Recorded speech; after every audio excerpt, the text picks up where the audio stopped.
The lunch rush at Miller's roadside diner was finally beginning to slow when Emily Carter wiped the sweat from her forehead and forced another smile. Her feet ached after 10 straight hours of carrying heavy trays, refilling coffee cups, and pretending life wasn't crushing her one unpaid bill at a time. The tiny diner sat beside a busy highway somewhere in rural America, welcoming truckers, travelers, and motorcycle clubs passing through. Most customers never noticed the exhausted waitress, whose smile remained brighter than her circumstances. Emily had mastered the art of hiding worry. No one knew that every morning before sunrise, she kissed her 8-year-old daughter Lily goodbye, promising she'd bring home something delicious for dinner. Some nights she kept that promise. Other nights she came home with nothing but apologies wrapped in hugs. That afternoon, a thunderous roar echoed outside. More than 20 motorcycles rolled into the parking lot. The entire diner turned toward the B. Windows, leather jackets, heavy boots, long beards, tattooed arms. The kind of men many people judged before hearing a single word. The manager sighed. "Here we go," he muttered. "Emily, they're yours." She nodded politely.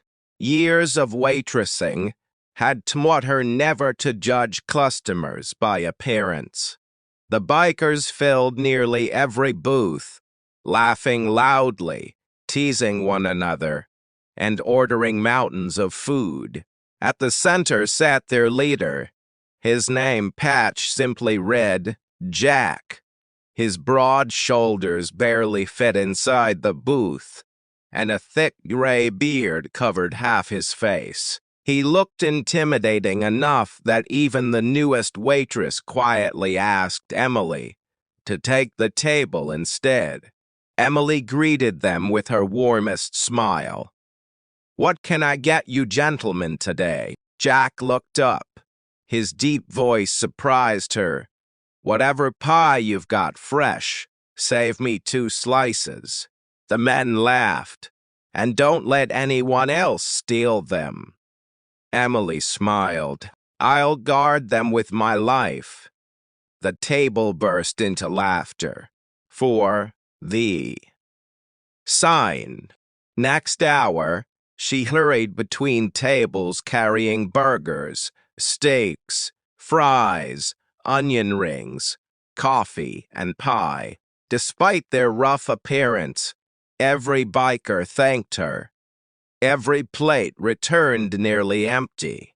Every coffee cup stayed full. When the meal was nearly over, Emily noticed untouched fries, half sandwiches, and pieces of chicken remaining on several plates. Perfectly good food. Food that would soon be thrown away. She hesitated. Her heart pounded. Embarrassment flooded her cheeks. She had asked this question before. Sometimes customers smiled. Sometimes they looked disgusted. She quietly approached Jack. "Sir?" He looked up. "Yes, ma'am." Her voice barely escaped. Would you mind if I took the leftovers home for my daughter?" The laughter across the table instantly disappeared. Forks stopped moving. Coffee cups froze halfway to mouths. Even nearby customers became silent. Emily immediately regretted asking. "I'm sorry," she whispered. "I shouldn't have." Jack slowly stood. The giant biker towered over everyone. The entire diner held its breath. Emily stared at the floor. Then Jack asked softly, How old is your little girl? Emily blinked. 8. What's her name? Lily. He smiled. 8 is a wonderful age. Without another word, Jack reached into his wallet. Then something unexpected happened. Instead of handing Emily money, he placed a crisp $100 bill beneath his empty plate. The biker beside him noticed. He silently added another 100, then another. Within seconds, every biker around the table pulled out cash. $20 bills, 50s, hundreds. No speeches, no attention, just quiet generosity. The pile kept growing. Emily stood frozen. What? What are you doing? Jack looked around at his friends. We've all had daughters. One biker quietly nodded. Some still do. Another smiled sadly. Some don't anymore. Silence settled over the diner. Jack pushed the stack toward Emily. This isn't charity. She shook her head. I can't. Accept this, Jack interrupted gently. Yes, you can. His eyes glistened. It's one dad helping another parent. Emily's hands trembled. There must be nearly she couldn't even finish. The manager walked over, counting quickly. Over $3,000. Emily covered her mouth. Tears streamed down her face. I only asked about leftovers. Jack smiled warmly. No child should have to live on leftovers.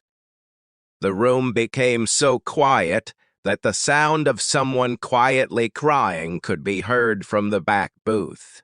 But the moment wasn't over. Jack turned toward the manager. Can I ask you something? The manager nodded cautiously. How long has Emily worked here? Almost 6 years. She's dependable. The best employee I've got. Jack looked back at Emily. When was your last vacation? Emily laughed through tears. I honestly don't remember. Jack faced the manager again. Give her 2 paid weeks off. The manager frowned. I can't really afford. Jack reached into his wallet again. Neither could any of the bikers stop him. He placed several more bills onto the counter. This should help. Another biker added more. So should this. Soon enough, every biker had contributed again. The manager stared speechless. I can absolutely make that happen. Customers throughout the diner quietly began standing. An elderly couple left money. A truck driver added $50. A young college student emptied her wallet of $27 and some change. No one wanted recognition. No one asked for thanks.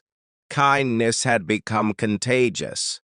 Emily looked around in disbelief. Moments earlier, these strangers had simply wanted lunch. Now they were changing her life.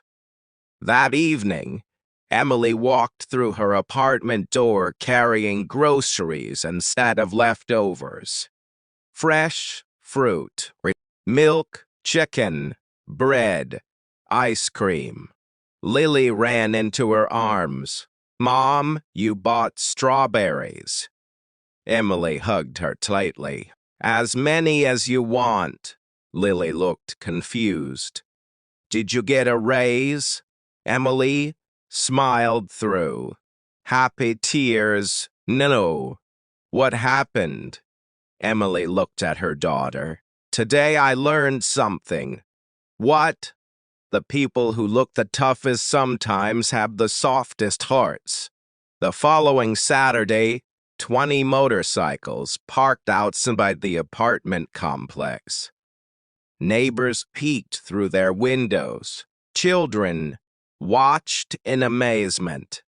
Jack stepped off his motorcycle, holding a brand new pink bicycle with a giant white bow. The other bikers unloaded backpacks full of school supplies, books, groceries, and a handmade teddy bear nearing a tiny leather vest. Lily stared wide-eyed for me. Jack knelt to her level. Only if you'll promise one thing. What? When you grow up and someone needs kindness. She smiled. I help them too, Jack nodded.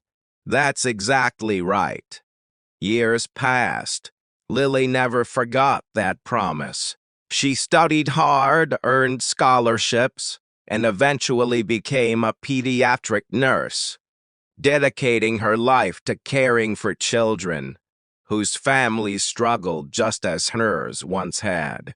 Every Thanksgiving, she organized a community dinner where no family was ever asked whether they could afford a meal. At the entrance stood a small wooden sign. It read, "Take what you need, leave only kindness."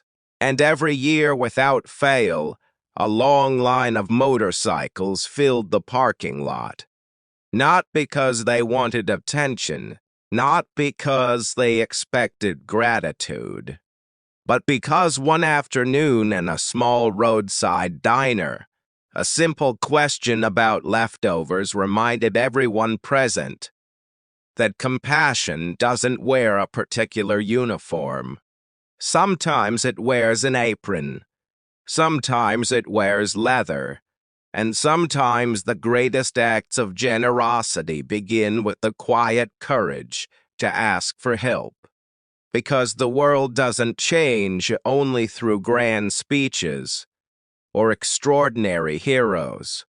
It changes every time one person chooses kindness when everyone else expects judgment.